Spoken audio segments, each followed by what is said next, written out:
یہ ہے مقبوض بلوچستان۔ آج جمعہ 5 مئی سال 2023 ہے۔ بلوچستان ٹوڈے سے آج کے علاقائی خبروں کے ساتھ میں ہوں آپ کا میزبان الیاس بلوچ۔ خوزدار پاکستانی فورسز نے بلوچ اسٹوڈنٹس کونسل کے سابق چیئرمین کو لاپتہ کر دیا۔ کوہلو باریلی میں بارودی سرنگ دھماکہ۔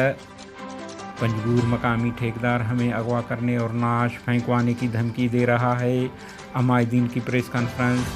تربت یونیورسٹی آف تربت کا مین گیٹ ایک مرتبہ پھر بلاک، کلاسز بند۔ یونیورسٹی انتظامیہ نے طلباء طالبات کو ہاسٹل خالی کرانے کا حکم جاری کر دیا۔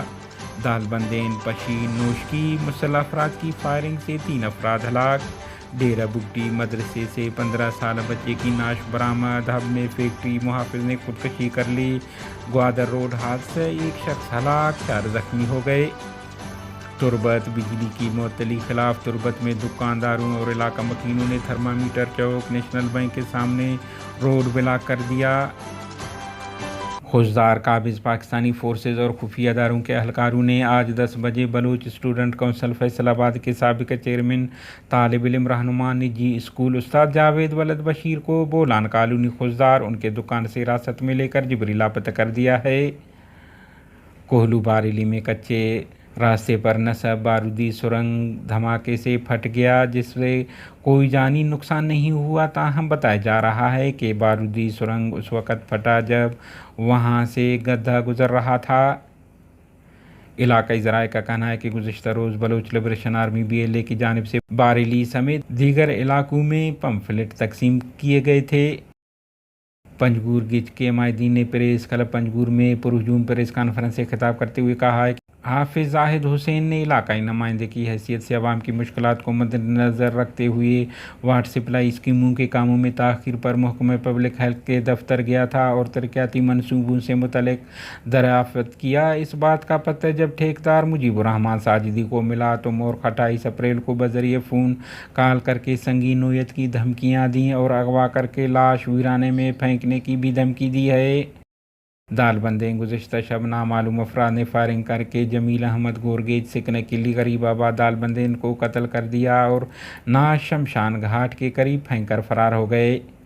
پشین کلی منظری میں دوسری شادی کرنے پر سسرال والوں نے کلیم اللہ نامی شخص کو ہلاک کر دیا۔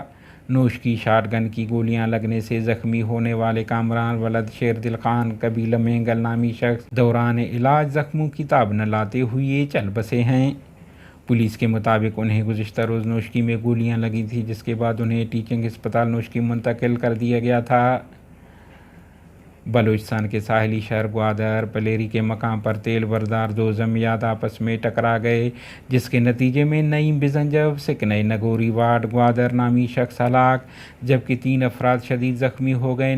نعش اور زخمیوں کو سول ہسپتال پہنچا دیا گیا ہے۔ ڈیرہ بگٹی پیر کو مدرسے میں زیر تعلیم لاپتہ ہونے والے ایک اور بچے کی نعش مدرسے سے برآمد ہوا ہے۔ بتایا جا رہا ہے کہ بچے کی نعش مدرسے کی لیٹرین سے ملی ہے، تاہم قتل کے محرکات معلوم نہیں ہو سکے ہیں۔ ذرائع کا کہنا ہے کہ گزشتہ سال بھی سنگ سیلہ سے تعلق رکھنے والے اسی مدرسے میں زیر تعلیم بچے کی نعش مل گئی تھی۔ مقامی انتظامیہ تفتیش کر رہی ہے۔ ہب فیکٹری کے سیکیورٹی گارڈ نے اپنی بندوق سے گولی چلا کر خودکشی کر لی۔ بتایا جا رہا ہے کہ ہب انڈسٹریل ایریا میں واقع بسکونی نامی فیکٹری میں تعینات ایک پرائیویٹ سیکیورٹی کمپنی کے سیکیورٹی گارڈ احمد خان مکسی ولد بہادر خان نے اپنی بندوق سے گولی چلا کر خودکشی کر لی ہے۔ دریاسنا گوادر میں ایک نوجوان روڈ حادثے میں شدید زخمی ہو کر بے ہوش ہوا ہے، جسے ہسپتال پہنچا دیا گیا ہے۔ مقامی انتظامیہ کے مطابق ان کے ورثاء کا کوئی پتہ معلوم نہیں۔